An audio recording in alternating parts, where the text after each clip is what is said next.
Francisco, remove all defilement from us. Some card. In Psalms 95, verse 6 to 7, come, let us bow down and worship. Let us kneel before the Lord our Maker. He is our God, and we are the people of His pasture, the flock under His care. In Psalms 101:5, shout For joy to the Lord, all the earth. worship the Lord with gladness. Come before Him with joyful songs. Know that the Lord is God. It is He who made us, and we are His people, the sheep of His pasture. Enter His gates With thanksgiving and His courts with praise. Give thanksgiving and praise His name. For the Lord is good, and His love endures forever. His faithfulness continues through all generations. Ngayon, pakabanalin natin ang sarili. Pakabanalin natin ang bahay ni Jehovah, ang Diyos natin Ama. At palayain natin ang ating kasalanan mula sa ating sarili. Pagkain.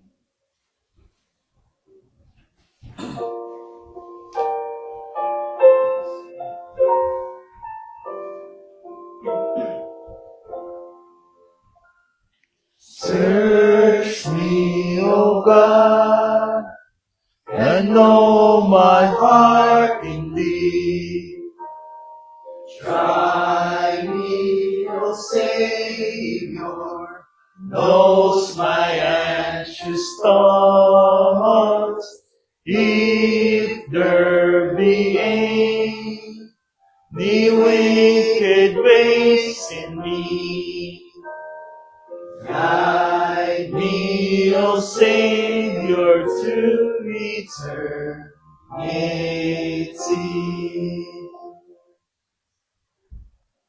Pag nilangin natin ang ating sarili, kamatin natin ang limang factory, our confession. And after that, we pray.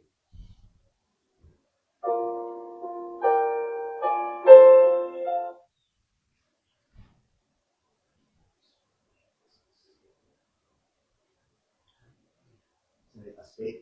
Father God, you are so holy and majesty and powerful. Your wisdom is so high. Your love is so deep. And Your mercy and love and kindness. you created the universe by your wisdom. You created me in your own image and so on. Thank you, God, for saving my My soul. soul, for my spiritual good. And for the opportunity to serve and to be a blessing to other people. Thank you also for the restored place in the land of time for using me for your glory. Now, God, help me to follow you as I worship you. Give me a victory that everything I will only give glory. Okay, so we will continue na hindi natin natapos last week, itong mind of Christ. Okay?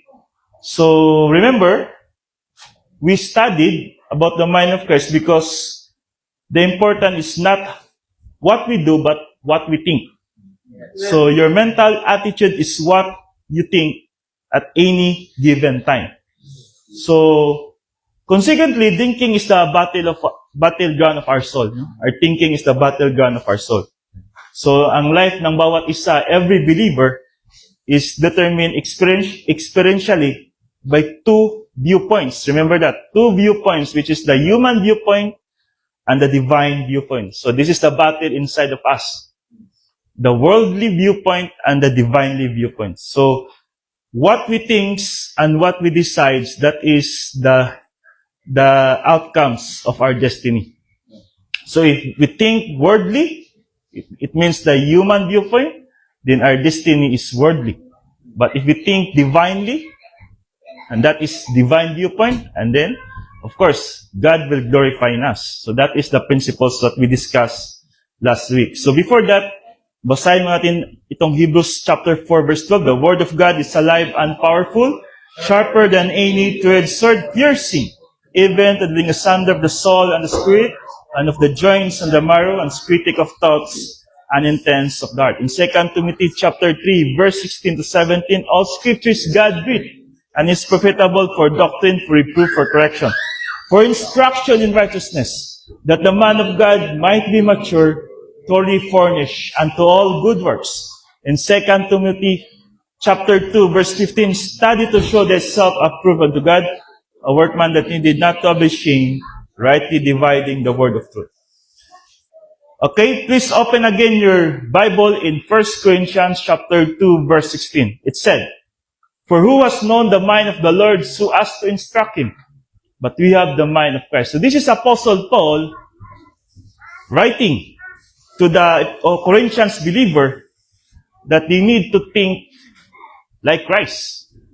So we discussed this last week, that for who has known of the mind of the Lord, this is talking about the Old Testament teachings, okay? Because it quoted in Isaiah chapter 40, verse 13. And remember, the word who here is an interrogative pronoun, and his answer to the question, only the believer is qualified to know the mind of the Lord. Unbeliever, it is impossible for them to understand the word of God. Yan yung sabi sa 1 Corinthians chapter 2, verse 14. The person without spirit cannot understand the word of God. Why? Because he is spiritually discerned, and for him that is foolishness. Okay? So, who hath known means to know the experience, from the experience of study. This is what we are doing now. Studying, listening, and experience of concentrating. So, through studying the Word of God, through listening, through applying the Word of God, that is the time we have known the mind of Christ. Okay? The mind of the Lord. So again, the mind of the Lord is the Old Testament scripture. This is what Jesus Christ applied during his trials in the wilderness. Remember, in the wilderness, Satan tests him, and ano yung reply ni Jesus Christ? It is written in Matthew chapter 4, verse 4, "Man shall not live by bread alone, okay, but by the word that comes out of his mouth." So he quoted that in the Old Testament. And again, another test, doon na naman sa pag tumalon sa temple, and then what Jesus Christ replied, "It is written." Okay? "Do not put the Lord your God in test." And then the last test that Satan failed again, dong bibigay sa kanya yung kaharian just to bow him. And ano yung response of Jesus Christ? "It is written, you shall serve the Lord your God." So, every time merong trial si Jesus Christ or test, he always applied the Word of God. Not his own personal opinion or personal viewpoint, but always applying what he understands, what he knows, the mind of the Lord. So right now, if we have problems in our life, at hindi yan mawala sa atin, there's always a circumstances in our life. We have different kind of circumstances, mga kapatid. So we must apply the Word of God. Amen. Not our human solution. Because remember, human solution is insufficient. But only God's solution is sufficient for us. Amen. So yan yung sinabi dito. But we have the mind of Christ. Ito yung sabi ni Apostle Paul to the Corinthians believer. We have the mind of Christ. The New Testament. The teaching of our Lord Jesus Christ. Remember, the teaching of Jesus Christ is much higher than the teaching of the Old Testament times. Remember the 10 Commandments? Okay? Thou shalt not lie. Thou shalt not commit covetousness. No? So dito sa teaching of Jesus Christ, mas higher siya. Why? Because sa isip mo pa lang, you commit already sin. No? If you have desire to another person, you are just like committing adultery. In your mind. When you are you have hatred to other person, or your anger to other person, you are just like committing murder. No? So this is Jesus Christ talking in the New Testament higher than the Old Testament, because in the Old Testament, it concentrates the action. But here in the New Testament, it talks about our mind, our thinking. So you are what you think. A person's true identity is their thinking, not outward behavior. Maraming mga Christians ngayon, they try to change their behavior, but they cannot change their behavior if first they cannot change their thinking. Okay? So yan yung sabi sa Proverbs 23:7. So the categories of people, believer, unbeliever, moral, immoral, are all defined by their thinking. So the key idea here, mga kapatid, is thought is equals to the foundation of life. And speech and actions only reflect what is inside. Okay? So yan yung sabi sa Proverbs chapter 23 verse 7. As a man thinks in his heart, so he is. So ano yung inisip natin? We are what we think. So, a person's character, lifestyle, and decision all originate from thinking. Even unbelievers who do good things are simply reflecting in their thinking. So, thinking produces motivation. Okay? So, the mind of Christ, which is the Bible doctrine, the Word of God, is produce correct motivation. No? This is always we ask, why we are here, why we are worshiping God. Are we here because we want to be blessed by God? Are we here because we respect someone who invited us? Are we here because just kill the time because we are bored in our house? No, that is wrong motivation. Remember, when we worship God, our motivation is to glorify Him. Amen. Because that is our responsibility. After our salvation, mga kapatid, we have a responsibility. Kaya nga nandito pa tayo sa mundo eh. Kasi kung pwede tayong kunin ng Diyos after salvation. But why we are still here? And we need to have the right motivation. No? Not because we want to be blessed, not because we want God give us more rewards. No. That is, plus na yan siya. We are here to worship Him, to glorify Him because we love Him. Okay? So that is the correct motivation. And remember, motivation is not emotion. We are not here because we are so excited to go to church. We are not here because we are happy at this moment. No, because remember, emotion is unstable. Ngayon, happy kayo. Later, balik na naman kayo sa self-pity ninyo, bitterness ninyo. So, kung emotion yung basis ng worship natin, which is unstable, then our worship to God is unstable. Kaya nga, we need to do the right motivation, which is through the Word of God. So, important distinctions. This is what we discussed last week. Emotion is not equals to motivation. Feeling should not control decisions. Maraming nangyari ng mga tao na when they have their emotion control themselves, they have wrong decisions in their life. Okay? Because nauna yung emotion nila. So, doctrine, based thinking, and right motivation. So the principle here, mga kapatid, right thinking, right motivation is equals to right action. So thinking always produces motivation. What you believe drives what you desire. The mind of Christ, meaning the Bible doctrine. So what our desire is what our motivation. So hindi pwede na I desire money, then my action is worshiping God. You cannot serve two masters at the same time. Yan yung sabi sa Matthew 6:24. So if you decide to worship God, then the money is second na lang yan siya. Always priority is God. Okay? So yan yung right thinking. So the wrong motivation corrupts right action. You can do right thing in a wrong way.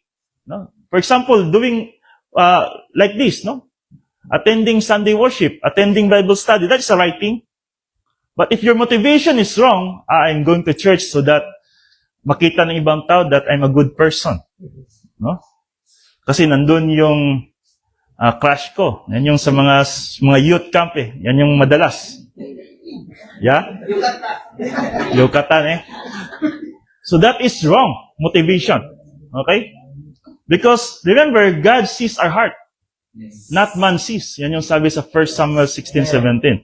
So, if God sees your heart and your motivation is wrong, then all of that is wrong. Automatic, all of that is wrong. So, if motivation is wrong, action is not acceptable to God. Kahit nakaupo ka dyan ng 2 oras sa upuan nyo, nakikinig sa akin, but if your motivation is wrong, Yan yung sabi sa Isaiah 64:6. Your righteous deeds are just like a filthy garments, no? Not acceptable to God. So ito yung critical principle dito. Right action done with wrong motivation is still wrong. And God evaluates that. Not only what we do, but why we do it. Always question yourself, why I'm doing this? Why I'm worshiping God? Why I'm studying the Word of God? Why am I applying the Word of God? A person may serve, give, or act morally, but if the motivation is for himself, no, for herself, pride, self-promotion, emotionalism, self-centeredness, and that is wrong motivation. No? So madalas sa mga churches ngayon, yung mga big churches, most of the Christian, they're going to church because of self-promotion. No? For example, you're a politician. You're going to church so that you promote yourself to the eye of the people that nagsisimba siya. Oh. And I can vote him because he's a religious person. In the eye of the people, you are doing good. But in the eye of God, it's not acceptable to him. Look at the Pharisee in Matthew chapter 23, di ba? Sinabi pa nga ni Jesus Christ doon that you are just like yung sa cemetery, that maganda sa labas pero sa loob puros mga buto. Walang buhay. No? Outside, they are so good, but there's no value inside. So yan yung self-centeredness. Then emotionalism. No? Maraming ganito mga church, they are so emotional in their worship. And without doctrine, that is useless. That's why when we are singing a song, we need to understand doctrine. Why we singing the Lord, I Need You?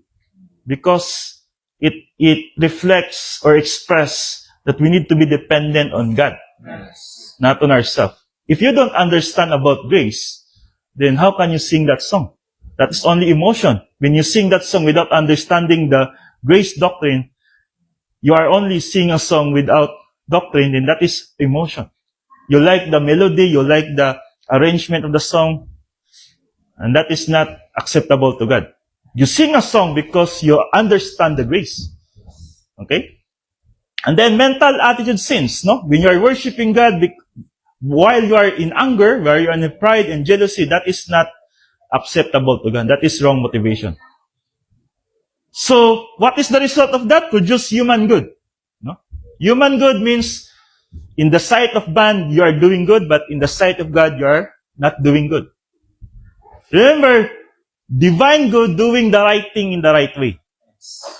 Human good, doing the right thing in the wrong way. Or vice versa, doing the wrong thing in the right way. Still wrong.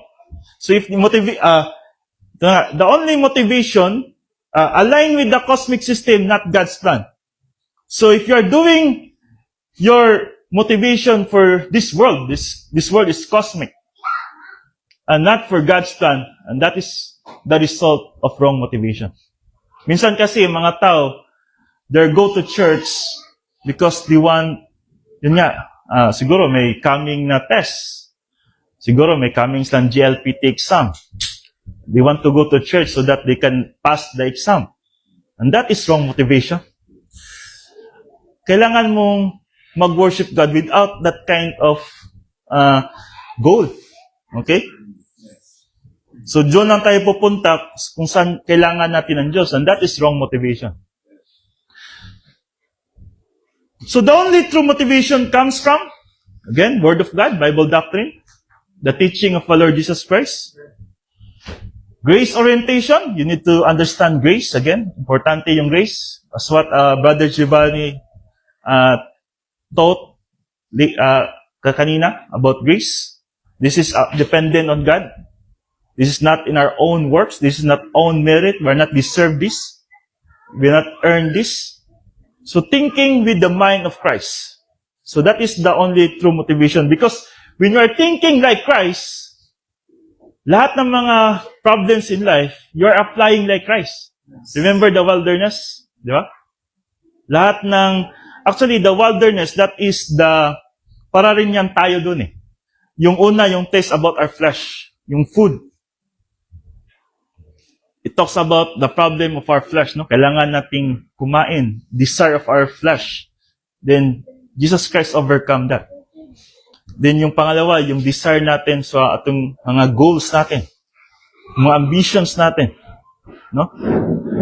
Then, yung pangatlo, yung mga priorities natin. So, it talks about us, not only Jesus Christ. But Jesus Christ overcome that. That's why Jesus Christ is our prototype. What is prototype? He is our model. Yan yung sabi sa Hebrews 12, to fixing our eyes, the perfecter and the pioneer of our faith. So when we see Jesus Christ's lives, and we imitate that, then we can easily overcome the different kinds of circumstances. No, there's a people test, yung mga kasama natin sa trabaho, pamilya natin. Meron tayong mga tests. There's a disaster test. Kung mayroong bagyo, mayroong earthquake, may tsunami. There are system tests, government, unfair treatment. Okay? Sa atin dito sa Japan, that is system test. Okay? And there's a thought test. Every day, we are decide something. No?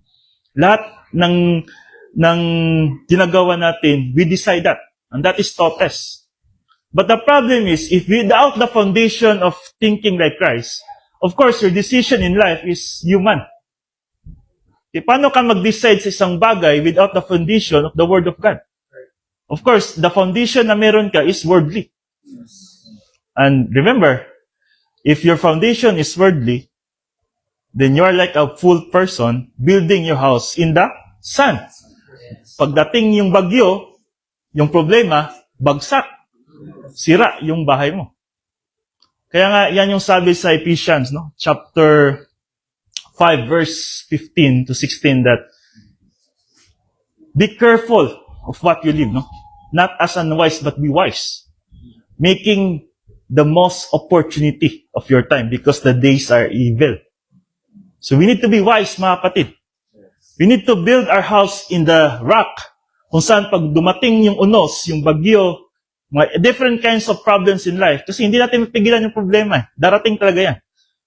Walang isang tao dito na kayang pigilan ang problema. Para yung ulan eh.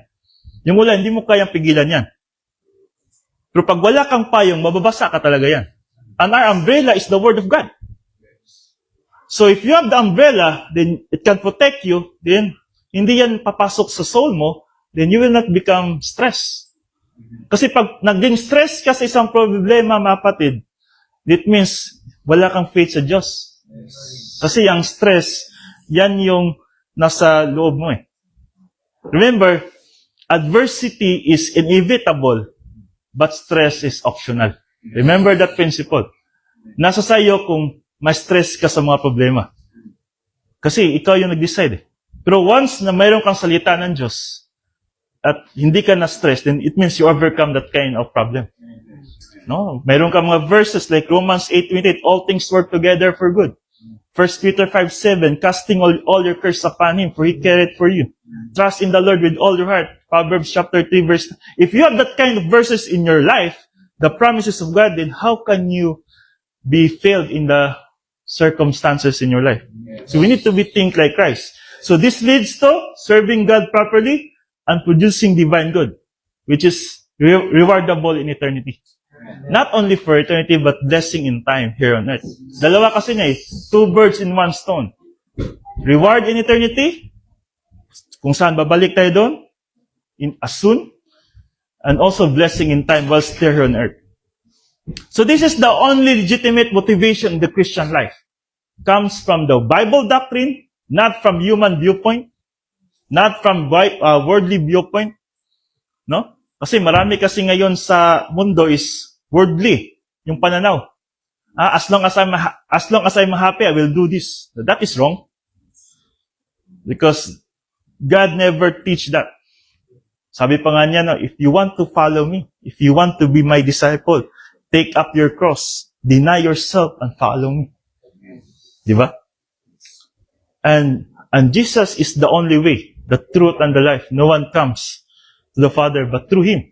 John 14:6. So, sabihin nyo, basta I'm live in my truth, in my own truth, kaya ko ito. No. So that is human viewpoint. So thinking, motivation, and action system. So this is a spiritual system. Okay? This is a spiritual life follow a system. Thinking, doctrine, motivation, grace-based action, divine good. If one is wrong, everything after it becomes wrong. So you cannot reverse this order. You cannot reverse this order, mga kapatid. If thinking is wrong, motivation will be wrong. And action will be wrong.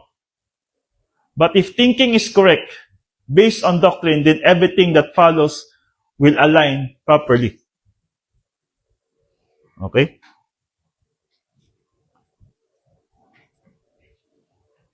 So the battle of the Christian life. So remember, the greatest conflict is control of your thinking. Hindi yung politics, kung saan napakagulo sa atin doon sa bansa. Not the economy, not the social issues. But the mind of Christ versus cosmic systems thinking. This is the greatest battle, mga kapatid. Ito yung everyday na hinaharap natin. We face. Not external, but internal. It is the battle for our thinking. The world, which is the ruler, Satan, constantly pressure us to adopt this kind of viewpoint. What kind of viewpoint? The cosmic system thinking. So, but we are called to think with the mind of Christ. This creates a constant conflict, no? Kaya nga, sa Galatians chapter 5, there's a battle between flesh and the Holy Spirit, right? So, it always have the battle. Every day, there's a battle. So, victory in the Christian life depends on which system, divine viewpoint or human viewpoint, controls your thinking. Sino yung pipiliin mo dyan? When someone hurting you, the Holy Spirit will guide you. Are you following the Holy Spirit? Love Him? Pray for Him? Or in the worldly viewpoint is revenge. Galit ka rin sa Kanya. So it's up to you. So if what you decide is what your destiny. Remember the principle? Your thought, they become your words. Your words, they become your actions. And your actions, they become your character. And your character, it becomes your destiny. So what you're taught, it becomes your destiny. If you're thinking human viewpoint, then your destiny is worldly. But if you're thinking divine viewpoint, then your destiny is, of course, rewards in eternity, blessing in time. Okay? So we're not talking about salvation here, we're talking Christian life, okay? In phase 2. Because if you are saved forever. That is eternal security. That is, sabi nga kayo na, we are sealed with the Holy Spirit. Ephesians chapter 1, verse 13. So hypocrisy versus true identity. Outward action can hide true thoughts. This is what happened to the Pharisee when they persecute Jesus Christ.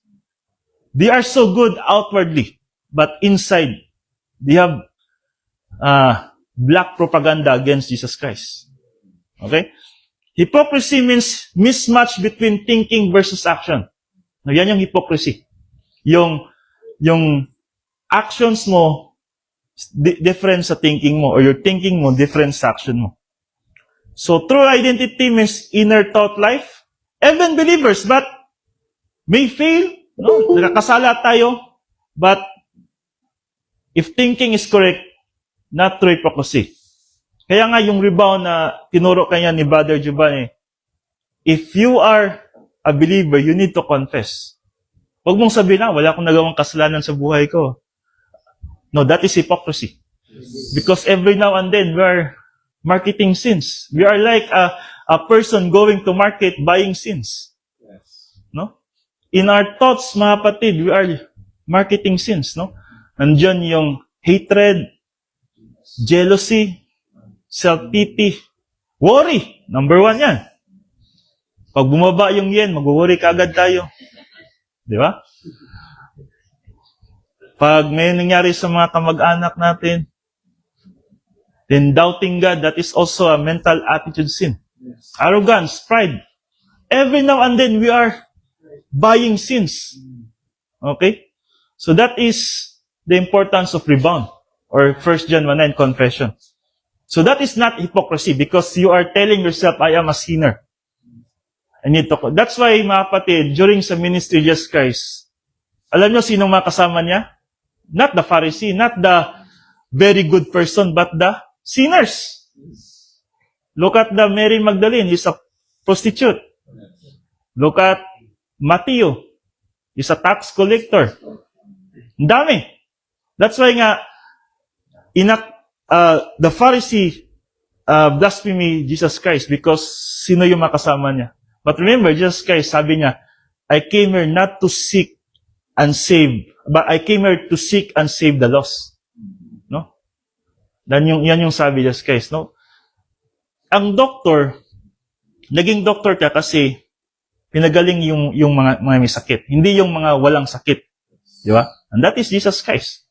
Kaya nga sa tingin ng mga Pharisee, because they thought they are a good person, hindi nila kailangan yung Messiah, hindi nila kailangan Jesus Christ. That is their problem. That is the blunder to them. But if you say to yourself, I'm a sinner, you need someone to save you. And that's what happened to the apostles, to the disciples of Jesus Christ, because they know they are sinners and they want Savior. Hindi katulad sa mga Pharisee, they are hypocrites. They thought they are a righteous person. That's why they don't need Christ. Actually, they reject John the Baptist. No? And most of the people sa panahon na yun thought that John the Baptist is the Messiah. But John the Baptist said that I'm not the Messiah. I am just preparing the way for the Messiah. And John the Baptist telling sa mga tao that this is the Messiah, Jesus Christ. Pero hindi pa rin sila niwala, no?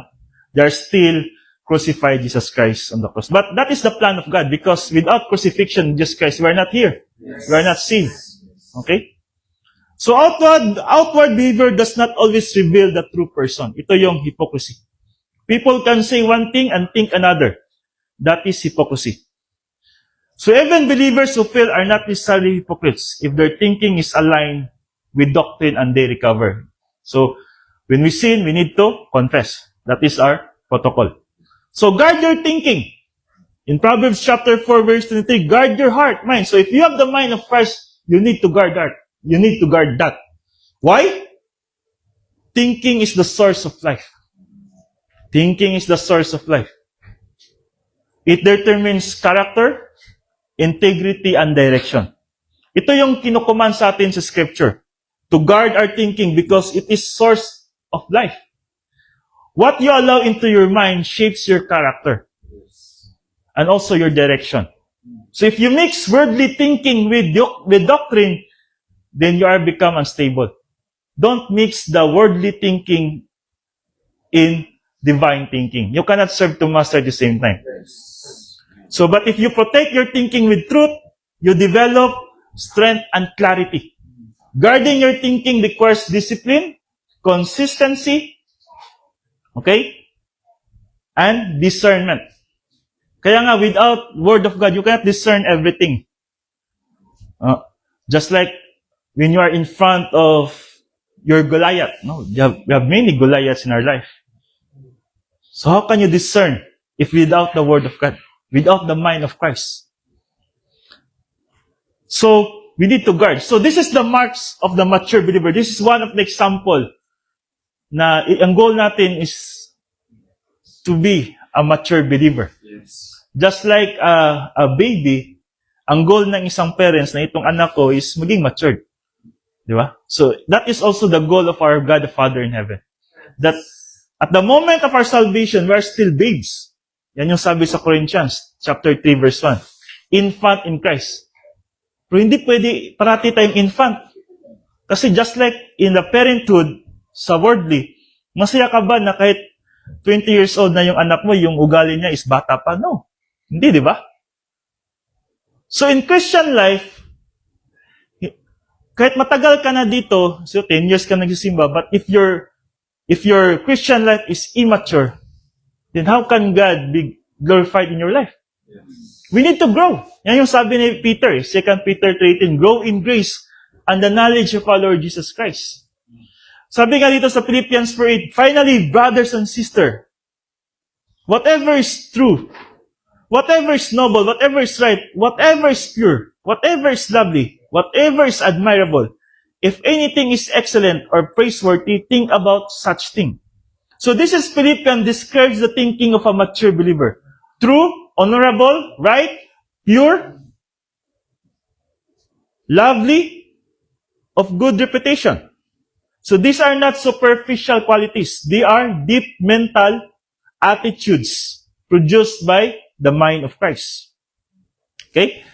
So this is the Paulist attitude produced by the mind of Christ. Because this is Christ. If you have this kind of mental attitude, you are thinking like Christ. Remember when Jesus Christ faced yung coming to the cross, di ba? They mock him, they spit to his face, no? Grabe yung ginawa sa kanya, no? Sinuntok pa siya. Yung sa likod niya, nilatigo pa siya 49 times. And yung cross pa siya na yung crown of yung thorns. Grabe yung ginawa sa kanya, but when he is in the cross, ano yung sabi niya? God, forgive them. No? If you're in that kind of situation, kahit nung sa pagsampal sa'yo, release back ka talaga. But God, no. No. Di ba?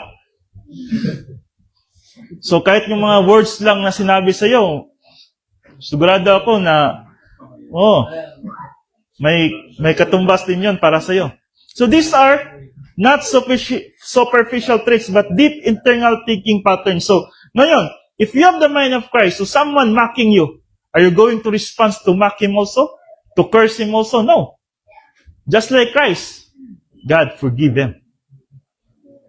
It's hard. But if you're growing spiritually, alam nyo, pag once ginawa nyo yan, may peace ka sa loob mo. But that person have no peace. Kasi the guilty nandun sa kanya, not on you. Because hindi ka nag-response, hindi ka nag-react negative. You respond positively. Yeah, sabihin nyo, Pastor, parang hindi yata kaya yan. Kaya yan, nagawa nga ni Jesus Christ, nagawa nga ng mga apostles.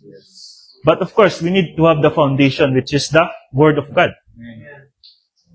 So, this is how a mature believer thinks and evaluates life. These attitudes reflect inner transformation, not outward performance. Kasi yung outward, result na yan sa inside mo. Pag may true, right, lovely ka, honorable, pure, good reputation, then yung outward mo, makita ng ibang tao na you are not responding kung ano yung mga ginagawa nila sa'yo, then yung tao na yun, baka siya, yun pa maging daan na maging ligtas siya. Yes. You become light and salt to them. May maraming nangyaring ganyan na yung inaaway mo siya pero he's not responding, no? Sa ginagawa mo. So nangyari na curious siya kung bakit you are not responsive sa mga ginagawa mo. So yeah, he or she is asking to you, then that's the moment that you share the word of God. And we don't know, maybe masave pa siya dahil sa'yo. But kung ang reply mo is negative, then paano siya lalapit sa'yo? Magkaaway talaga kayo niyan. Meron na kayong parang barrier na talaga. But kung hindi ka gumawa ng barrier, welcome ka always sa kanya, then we don't know, you can be friends, more than friends pa. Di ba? So that's what Jesus Christ wants us, no? Now, be a compassionate, be kind. Yan yung sabi niya sa Ephesians chapter 4, verse 13. So, result, spiritual maturity, if you have that kind of thinking, that inner or mental attitude, when thinking is correct, peace of God. Now, peace of God is not talking about world peace, ha? This is prosperity inside of you. Meron kang peace. Di ba masaya pag wala kang kalaban? Hindi ka stress. Di ba? Pag hindi ka, kahit naaway ka nila, pero ang tingin mo sa kanila is, hindi ka away. but opportunity na pakita yung salita ng Diyos sa kanila. That is peace of God. No? Prosperity inside of you because of the Word of God. Stability. Yan yung result of spiritual maturity. Stability in every kinds of circumstances. Kaya mong i-handle ang lahat. Under pressure. Kaya mo lahat. Confidence in God's plan. And the ability to produce divine good. Right attitudes. Okay? Impersonal love. So this is unconditional love. You love that person not because of who and what he is, but because of who and what you are inside. Hindi dahil, mahal ko siya kasi may benefit akong nakuha sa kanya. Binibigyan niya ako ng pagkain. Pinapautang niya ako. No! Hindi. Hindi ganyan yung unconditional love. The unconditional love, kahit inaaway ka niya, kahit hate ka niya, you love him. That is unconditional love. That's what Christ loved.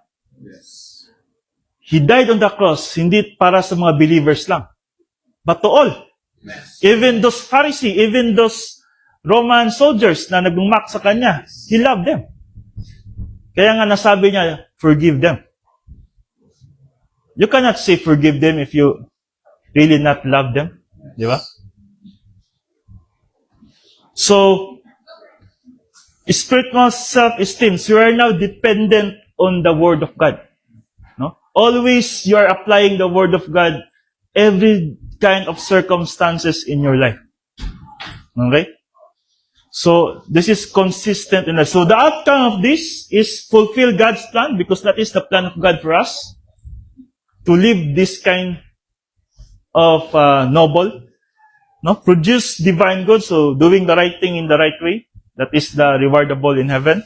And wins the angelic conflict. Because remember, God created humans to resolve the angelic conflict. No? When Lucifer, appealed to God, how such a creator want his creatures to go to hell? No? So, doon nag-apila si Satan. And that's why we are in the angelic conflict. No? And that's the reason why God created humans, tayo, to resolve this kind of conflict. Because Satan questioning the integrity of God. And what is the integrity? The love. No? Para bang sinabi mo, akala ko, mama kita or papa kita, bakit gusto mo akong ipakulong? Saan yung love mo? Akala ko, love mo ako. So, yan yung tanong ni Lucifer kang God. Why such a loving God want His creatures, kami, kahit nagkasala kami, to suffer in the lake of fire? And that's the reason why He create humans, to resolve that kind of conflict. And every time there's a person believe in the Lord Jesus Christ, kahit hindi nakikita si Jesus Christ. And that is against Lucifer. Because when you believe, even though you didn't see Him, then you are the witness against Satan. You are not rebuilding God. Okay? But Lucifer, even he sees God, kasama niya yung Diyos, he decided to rebuild God. Okay? So that's why we are a witness against Satan. Every decisions na meron tayo, we are witness against Satan.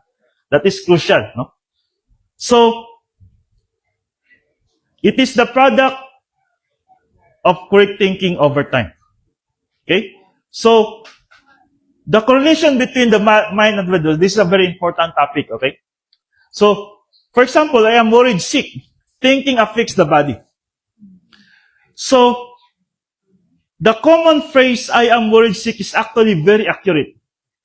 Maraming medical science today recognize that many physical illness are connected to mental illness. Okay? Mental stress. And unhealthy thought patterns. So itong term na psychosomatics, mind means soche and body soma, from the Greek word. So, the soma meaning the body, and the soche meaning the soul. Okay? So, the idea here is simple, no? What happens in the mind eventually affects to the body. When a person lives in constant fear, worry, and anxiety, that mental pressure does not stay in the mind. It overflows into the body and can produce real physical symptoms. So there's a powerful example here. Just like in the World War II, in the Korean War, when many American soldiers prisoned in the Korean War, many of them, meron silang tinatawag na give up it is. No? Para bang hepatitis ba or ganyan mga ganyan ng masakit, but dito give up it is, no? Give up it is, no? So when they lost hope to be back in their home in the America, they decide not to eat because the mental stress, no? And eventually they die. Okay? So they experience this called give up it is. They lost hope, withdraw mentally, and eventually their body shut down. So it shows how destructive and negative mental attitude can be. Di ba? Marami nangyari yan. Hindi lang naman sa World War yan, sa World War II, but even here in our community, sa Japan, bakit marami nagsusuicide? Because the mental stress. When mental stress, hindi mo yan kaya i-cure, naging depression yan, then ano yung way nila to out of that? Suicide. Okay? So, many condition like, yun nga, meron na connected din ito sa mga sakit natin like hypertension. Di ba? Minsan, yung parents natin, pag nagagalit yan, madaling magkaroon ng hypertension because the mental stress. Okay? So, marami allergies can be linked to stress and mental pressure. When the mental state improves, when thinking stabilizes, often the physical symptoms improve as well. So, mental stress is equal to physical illness. And fear, worry, anxiety, bodily impact. Maraming mga ganyan, lalo na pag may problema sa family, di ba? Minsan, nag-worry, anxiety, yung body natin, nagwi-weak yan. Walang gana, hindi na ganang kumain, sa sobrang isip sa family, sa sobrang isip sa mga situation sa family, sa career, napipektuhan yung katawan natin. That's why if you're thinking like Christ, you live your physical life also not in the illness. Kaya nga sabi nila, if you have the spiritual food in your life, which is the Word of God, pwede kang ma-heal sa sakit mo. But without the spiritual food, kahit fit ka, kahit wala kang sakit, pwede kang magkaroon ng sakit. Kasi nga, because the mental stress. So, negative thinking, that is self-induced misery. Ano ibig sabihin yan? You are miserable because of your thinking. Not because of the persons around you, or because of your family, because of your job, because of your boss, Sacho. No. You are misery because of your thinking. Kaya you are what you think. If you are miserable now, ibig sabihin, may problema yung thinking mo. The question, are you miserable now? Are you in the anxiety now? Are you in fear now? Are you in worry now? So, ask yourself if I'm thinking is right. No? Kasi hindi ka magiging anxiety ngayon kung tama yung thinking mo. Because you have the Word of God. So, divine thinking, of course, if you are thinking divine, then peace, stability, and health. You are healthy. Peace, stability. So, this is a practical self-evaluation. Ask yourself, mga kapatid, how do I think about people? Okay? We must ask this ourselves. How am I thinking? Am I operating from Word of God doctrine or from emotion? When someone slapped in my face, can I give my other face? Yan yung sabi ni Jesus Christ. If someone slap you, then bring your another part of your face. Pero kung ang response mo of that is, suntukan na ito, patayan na ito. So, that is not the right thinking. Do I operate grace or emotion? Am I influenced more by the world or by Scripture? Spiritual growth begins with honest evaluation. We need to be honest in ourselves, mga kapatid. Hindi pwede na, baka yan ako, baka hindi. No. We need to be honest to ourselves because we cannot grow spiritually if we are not honest to ourselves. Ang goal dito is not perfection. We're not, that is impossible. Only Jesus Christ can do that. But progress, step ahead. No? One time, step. No? One day at a time. As we continue to learn and apply doctrine, our thinking changes, and that transformation defines who we become. No? Yan na yung mag-define sa atin in our destiny, who we becomes. Gusto niyo bang pag umuwi doon sa langit, sabihin ni Jesus Christ, well done, good and faithful servant. Because you do such things, I will give you this kind of rewards. Or yung isa na pag-uwi sa langit, wala ka talagang nagawa sa Diyos because of the wrong thinking, then yung ginagawa mo is nasusunog ka sa judgment seat of Christ in sa 2 Corinthians 5:10. So, this is your question yourself, no? Am I influenced by the words thinking? Lahat ba ng ginagawa natin is worldly viewpoint? As long as I'm happy, as long as I'm true in myself, as long as I have the right friends, even though they are unbelievers, no? So that is words thinking, no?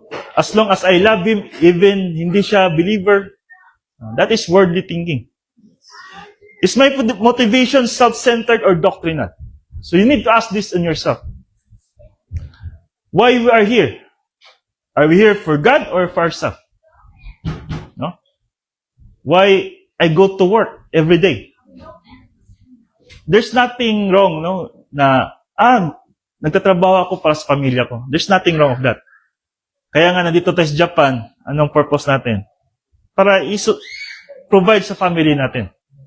But if that is the real reason in your spiritual life, that is wrong motivation. There's a purpose why we are here in Japan. And you need to find that purpose. And only God must be the first in your goal, in the reason why you are here. There's a reason why we are here. Hindi ito accident, hindi ito timing, no. God put us in here because maybe He wants us to realize something that we need to know Him first. Yes. Because iba yung knowing sa understanding God. Knowing, lahat ng tao kilala si Jesus Christ. Even Japanese know Christ. But they don't understand Christ. Yes. No? We understand Christ. Amen. Why we celebrate Christmas? Why we are celebrating a Holy Week? Okay? So, there must be a transformation. And transformation defines who we become.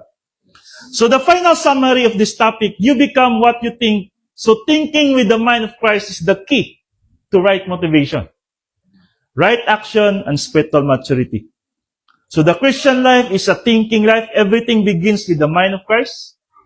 No, wala naman sing isa dito na gumawa ng isang bagay na hindi nagsimula sa pag-isip. If we control our thinking through Word of God, Bible doctrine, our motivation is right, and of course, our action is right. And entirely our life will align with God's plan. Iyan yung goal natin, yan yung gusto natin. We need to walk in light, which is the God's plan. So ito yung daily challenge natin. It's simple. Thinking God's thought and live accordingly. Your decision depends on what you think. If human viewpoint or worldly viewpoint is predominant in our soul, then it will neutralize our Christian life. You cannot live God's way because you do not think God's way. Instead, you try to be spiritual by means of asceticism. Ano yung asceticism? No? Yung legalistic views ba? Just like Pharisee.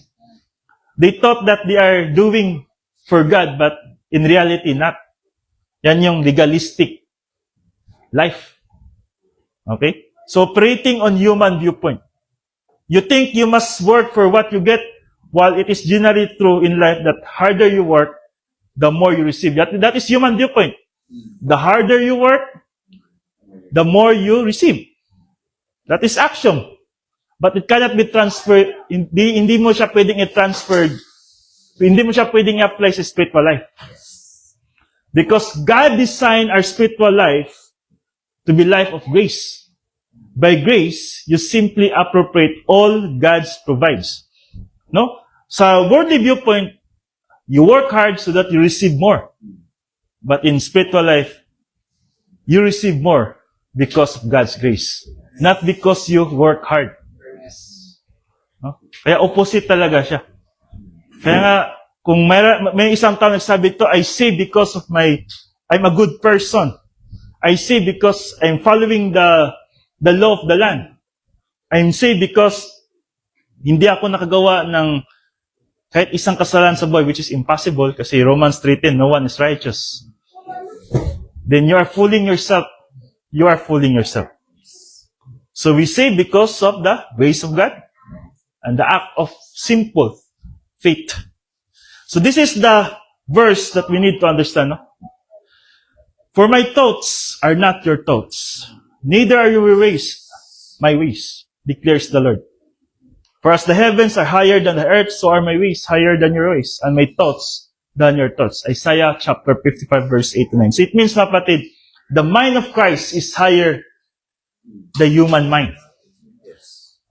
The divine viewpoint is higher than human viewpoint. So if you are a wise person, we need to prioritize the mind of Christ. It must. That is not a request. It is a command. Imperative. So again, thank you so much for your time, kapatid.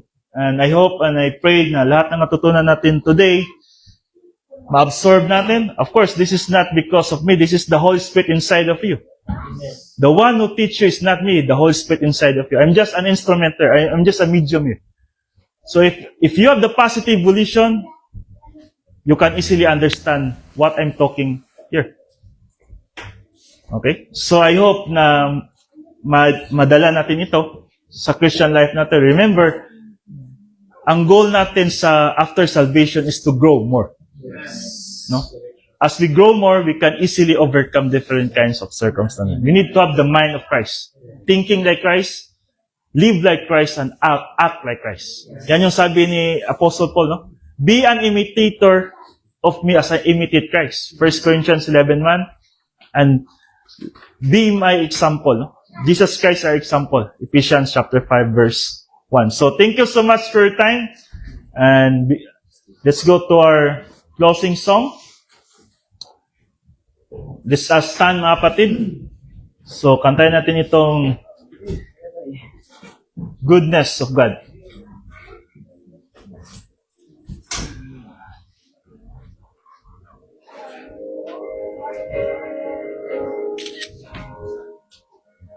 Wala.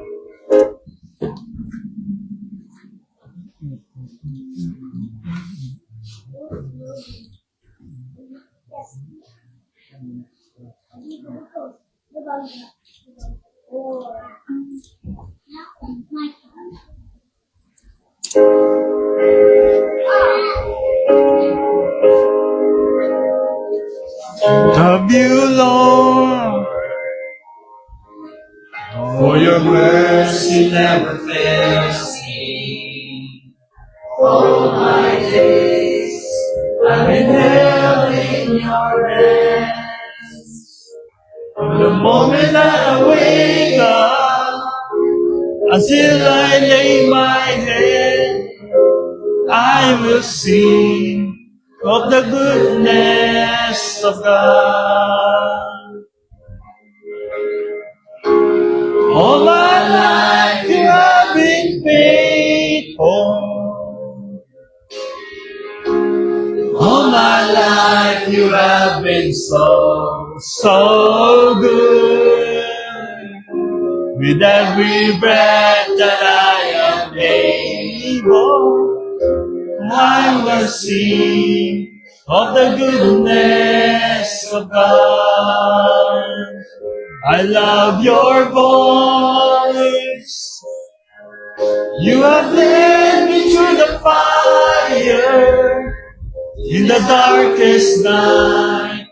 You are close like no other. I've known you as a father. I've known you as a friend. I have lived in the goodness of God. All my life you have been faithful. All my life you have been so good. With every breath that I am able, and I will sing of the goodness of God. Your goodness is running after, it's running after me. Your goodness is running after, it's running after me. With my life laid down, I surrender now.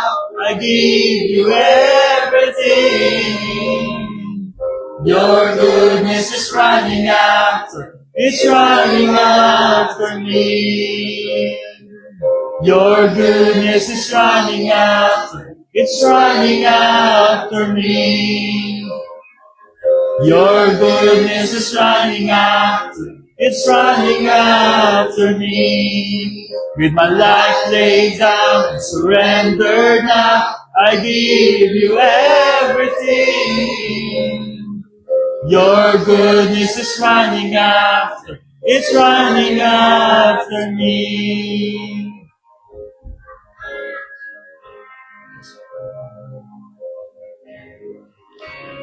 All my life you have been faithful.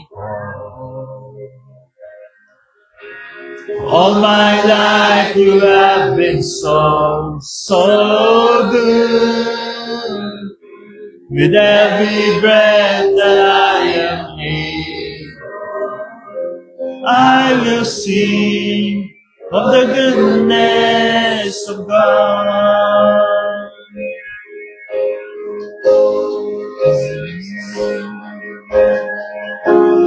All my life you have been faithful.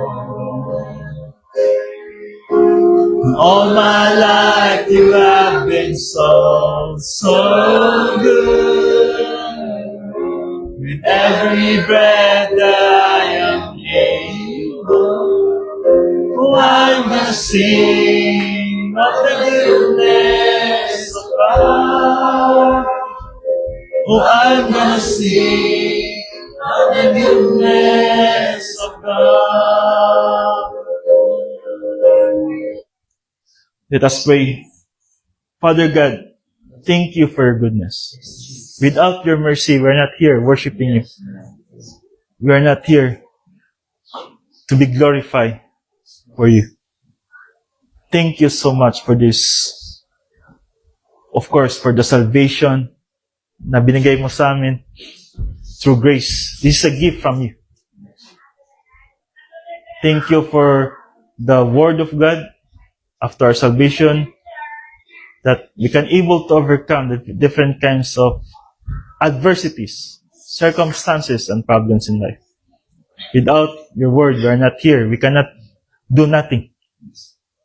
Heavens and earth will pass away, but your Word will still remain forever. Father God, thank you for this group of people who are here. Salamat sa kanilang humility to listen to your word. Salamat sa kanilang teachable attitude, Father God. I hope and I pray na bawat isa nandito, they will able to learn the importance of the mind of Christ, the teaching of Christ, and your word, and the voice of the Holy Spirit, so that they can easily defend the trials in their life. I also pray sa gagawin namin after this. Guide us, protect us, lead us, provide us, especially in our spiritual life, Father God. Another day tomorrow, sa mga trabaho namin, I hope and I pray na bawat isa dito become light and salt. Not only to the few, not only to the fellow Philippine Jin, but also, of course, for the Japanese. Because still, there are many Japanese right now or not yet have the salvation. Yes. And I hope and I pray na isa kami sa maging tulay that they can understand our Lord Jesus Christ. As we end our worship today, Father God, give us a good conversation later in our after lunch, during the lunch, and also sa pag-uwi namin, protect us and guide us. We give back glory and honor to you through your Son, Jesus Christ, our Lord and Savior. Amen. To God be the glory, mga kapatid.